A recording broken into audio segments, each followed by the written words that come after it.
Headline sponsored by Abhilashi Group of Institution. Join us to beat the crowd.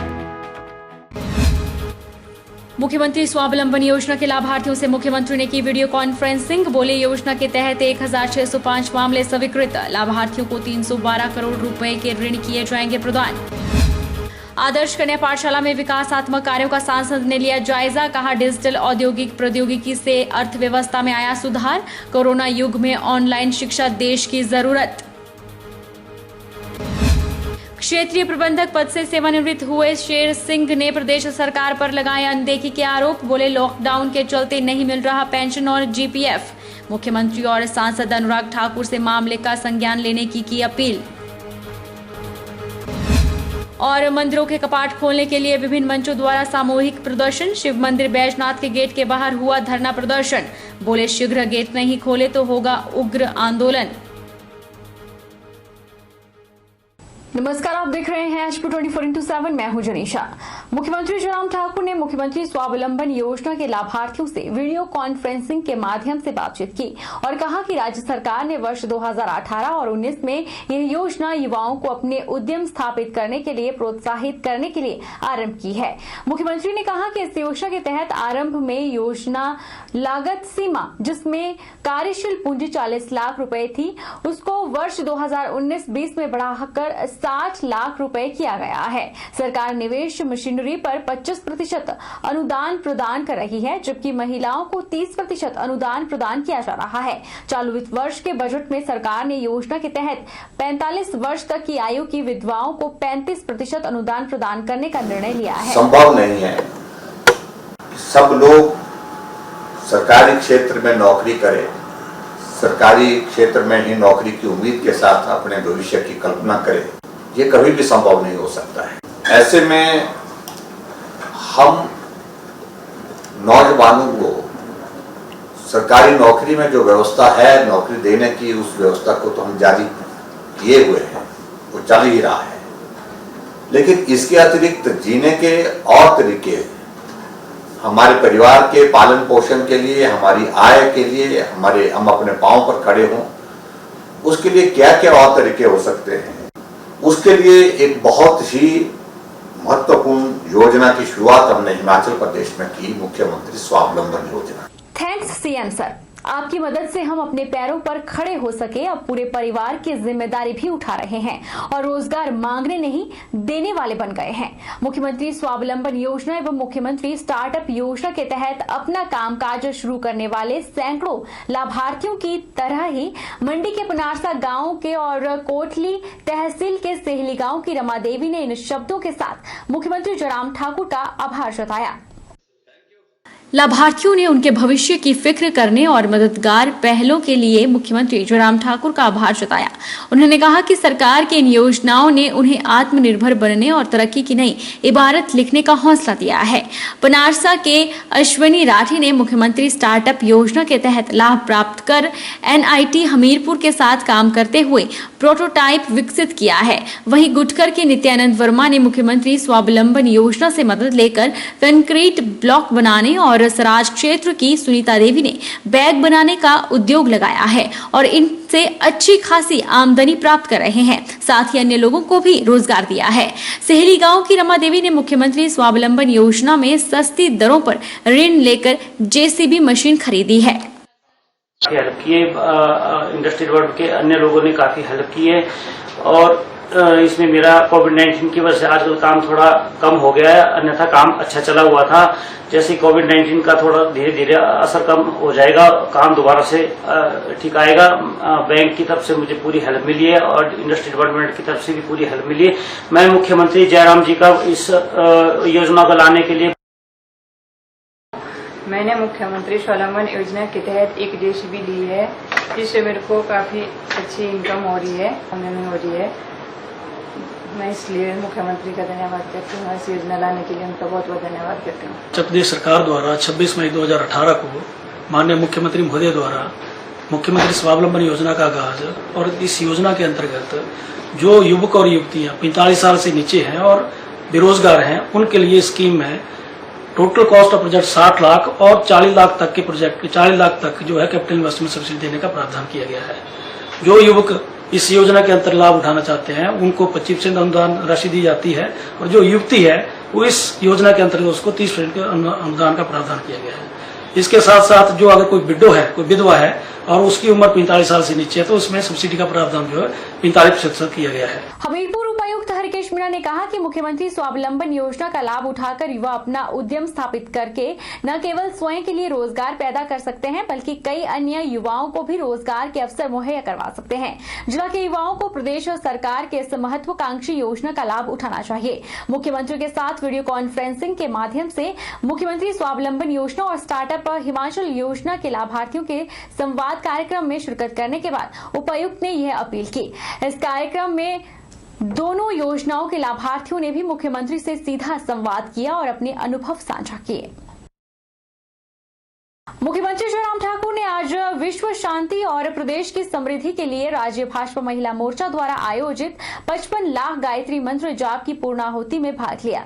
मुख्यमंत्री ने कहा कि भारत ऋषि मुनियों की भूमि है और संपूर्ण विश्व ने भारतीय प्रथाओं और संस्कारों के वैज्ञानिक आधार को माना है। उन्होंने कहा कि कोरोना महामारी ने विश्व को चकित किया है और भारत भी इसका अपवाद नहीं है। इस वायरस ने बहुत बड़ा, बहुत गंभीर और बहुत गहरा संदेश पूरे विश्व को दिया है। यही चीजें हैं जो हमारा मूल है। इस मूल से हमको टूटना नहीं चाहिए, इस मूल से हमको कटना नहीं चाहिए, ये मूल कभी छूटना नहीं चाहिए। ये आज की आवश्यकता महसूस तो हो रही है, लेकिन फिर भी हम उस चकाचौंध में बहते बहते कहीं पहुंच गए। इस यज्ञ के माध्यम से भी एक बहुत बड़ा संदेश, आखिरकार जब इस वायरस की कोई दवा नहीं, ना दवा बन पाई है, ना वैक्सीन बन पाई है, कोई इलाज नहीं है, तो मुझे लगता है कि यही चीजें हमको ताकत देती है, तो यही चीजें हमको आंतरिक दृष्टि से जो है मजबूत करती है। वीरवार को मंडी से लोकसभा सांसद रामस्वरूप शर्मा ने जोगिंदर नगर स्थित राजकीय आदर्श कन्या वरिष्ठ माध्यमिक पाठशाला का निरीक्षण किया। इस दौरान उन्होंने स्कूल में चल रहे विभिन्न विकास कार्यों का जायजा भी लिया। इस बीच स्कूल अध्यापकों के साथ बातचीत करते हुए सांसद रामस्वरूप शर्मा ने कहा कि अध्यापक न केवल बच्चों को अच्छी और गुणात्मक शिक्षा प्रदान करते हैं, बल्कि बच्चों में नैतिक मूल्यों, संस्कारों और उच्च आदर्शों का भी निर्माण करते हैं। सांसद रामस्वरूप शर्मा ने आदर्श कन्या पाठशाला में जारी विकासात्मक कार्यों का निरीक्षण किया। सांसद ने कहा कि कोविड-19 के प्रकोप ने प्रदेश की अर्थव्यवस्था, सामाजिक जीवन की नहीं बल्कि शिक्षा व्यवस्था और पठन पाठन को भी प्रभावित किया है।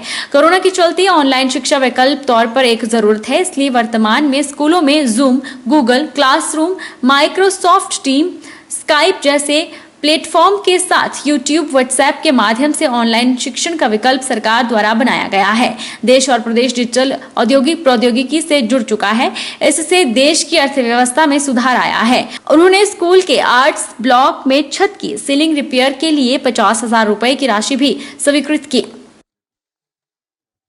कन्या वरिष्ठ माध्यमिक पाठशाला, इसका अपना नाम था। हमारे सीनियर सेकेंडरी स्कूल वाई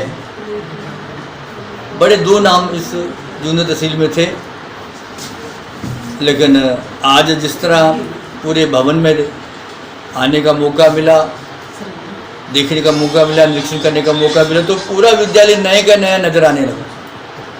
नहीं तो पहले जहाँ जिन विद्यालयों में जाते हैं वो तमाम बिल्डिंगें टूटी पड़ी होती हैं, छतें टूटी पड़ी होती हैं, लेकिन प्रयत्न करने पर सब कुछ संभव होता है।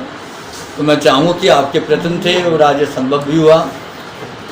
और इसमें जहाँ इस एसएमसी के सलाहकार निगम शास्त्री जी जो लगातार जुड़े रहते हैं सामाजिक कार्यों से, शिक्षा के कार्यों से, वो भी साथ जुड़े रहे। और तमाम आप शिक्षक जो यहाँ विराजमान हैं, आप सबका भी सहयोग मिला, तो आज विद्यालय में जब कोई भी आएगा, सच बताऊँ, वो साधु बात करके जाएगा। यहाँ से जोगिंदरनगर लोक निर्माण विभाग के विश्राम गृह में विधायक प्रकाश राणा ने क्षेत्र के जनता की समस्याएं सुनी और अधिकतर समस्याओं का मौके पर ही निपटारा किया।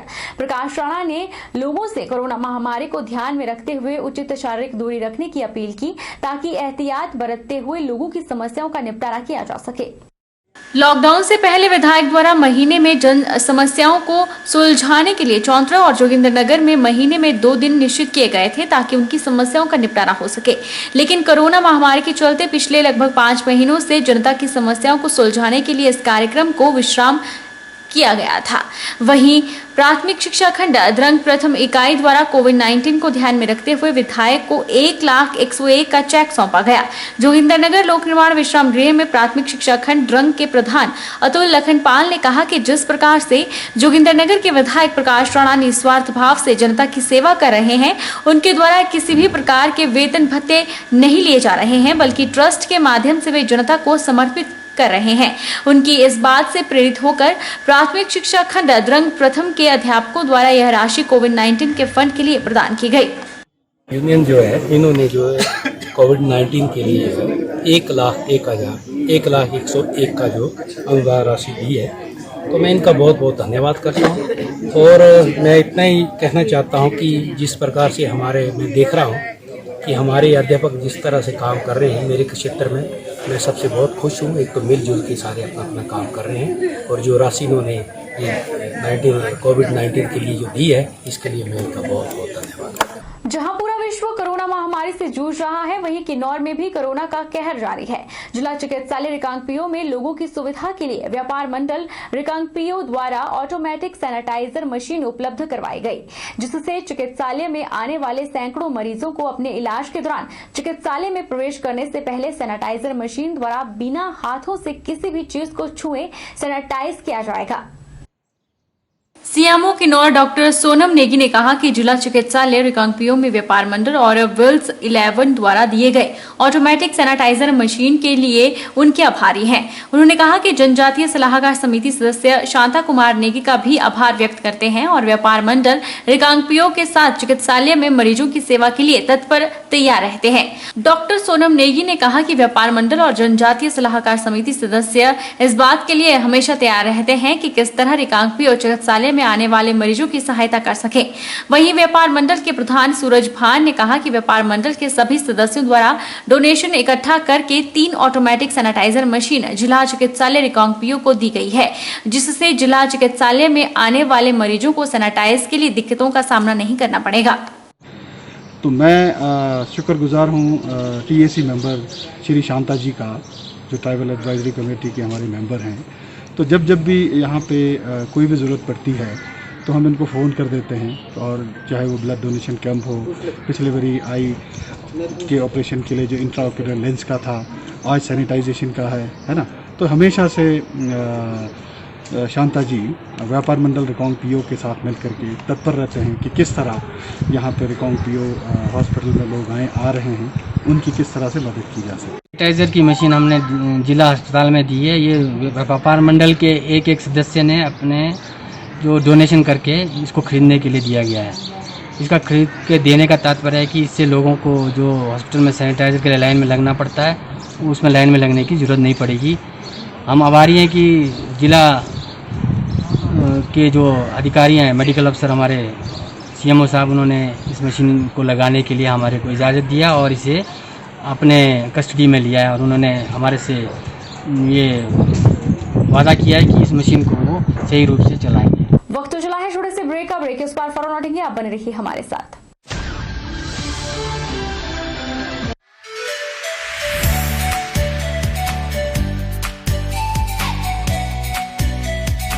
Abhilashi Group of Institution, where you can get admission in 2020 and 21 for BTech in Civil, Mechanical, Electrical and Computer Science Engineering, Diploma in Civil, Mechanical and Electrical Engineering, B Pharmacy, B.Ed, D.L.Ed, MSc, Physics, Chemistry, Botany, A&M, GNM, BSc Nursing and Post Basic BSc Nursing courses. For detailed inquiry, please contact Abhilashi Group of Institutions near Chowk, Tehsil Bald District Mandi, Himachal Pradesh.